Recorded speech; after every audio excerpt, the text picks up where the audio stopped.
Hey guys, in this video, I will show you how to deploy GitHub project on Vercel. All right, so let's begin with the video. This tutorial is perfect for beginners or anyone curious about how the deployment process works.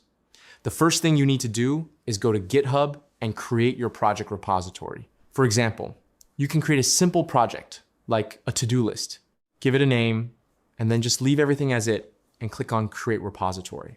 Once the repository is created, go to the Quick Setup section and upload your files. For example, you can drag and drop your project files, such as an index file, directly into the repository. After uploading the files, commit the changes so they are saved to GitHub. Once everything has finished processing, your project will officially be hosted on GitHub. Next, open the Vercel website and click on the option to start deploying.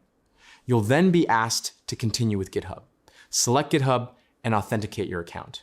If you're already signed into GitHub, Vercel may recognize your account automatically. After logging in, Vercel will ask for permission to access your repositories. Choose the repository you want to deploy and click on Import. You can then choose a project name and select a framework preset if needed. For simple projects, the default option usually works fine.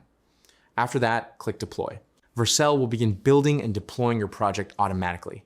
Wait a few moments while the deployment process completes. When the deployment finishes, your project will be live online. You can go to your Vercel dashboard to view all your deployed projects. Now, if you go to top right and click on this arrow, you will select your project here, and under your project, you can see this is your to-do list project. Go ahead and click on that to open it. Now, you can click Visit or open the provided domain link to see it running live in your browser. From this point forward, any updates you push to your GitHub repository can automatically sync and redeploy on Vercel, making it easy to keep your live project updated. And that's it.